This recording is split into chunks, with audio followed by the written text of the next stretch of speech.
ஞாபகம் வச்சுக்கிட்டாலே போதும், நம்ம நிம்மதியா தூங்கி நிம்மதியா எழுந்துக்கலாம். அதனாலதான் அவர் எப்பயுமே சொல்லுவார், விமன் லெட் டெவலப்மெண்ட், அதாவது பெண்களை முன்னேற்ற கூடிய பாதைக்கு நாங்க முன்னேற்றத்துக்கான பாதையை நோக்கி பெண்களை உருவாக்கி கொண்டிருக்கிறோம், பெண்களை நாங்க வழி நடத்திட்டு இருக்கோம் அப்படின்னு சொல்லுவாங்க.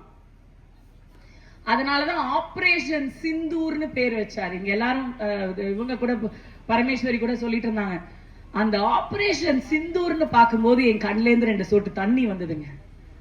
அந்த லோகோவை நீங்க எல்லாம் பாத்தீங்கன்னா அந்த குங்குமம் செதறி இருக்கும், குங்குமம் இருக்கும், சிந்தூர்னா குங்குமம் இந்தியில, சரிங்களா?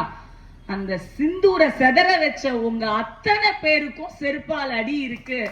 எல்லாரையும் வீழ்த்தி அந்த பாகிஸ்தானே இன்னும் கொஞ்சம் விட்டு இருந்தா ஒண்ணும் இல்லாம ஆயிருக்கும். ஆனா நம்மளுடைய நோக்கம் அது கிடையாது. இப்ப கூட ஒரு பெரிய ஒரு தலைவர் சொன்னாரு. அதே மாதிரி RN ரவி அவர்கள் கூட முந்தானேத்திக்கு ஒரு ஃபங்க்ஷன் நடந்தது, நம்மளுடைய தீனதயாள் உபாத்யா அவர்களுடைய ஒரு இது அப்ப அங்க நடந்தது. அந்த ஃபங்க்ஷன்ல கூட சொன்னார், நம்மளோட நோக்கம் போர் கிடையாது, சண்டை கிடையாது. ஆனா எங்களுடைய ஆளுங்களை அடிச்சு கொன்னுட்டு போயிருக்கீங்க, திருப்பி கொடுக்காம இருக்க மாட்டோம்.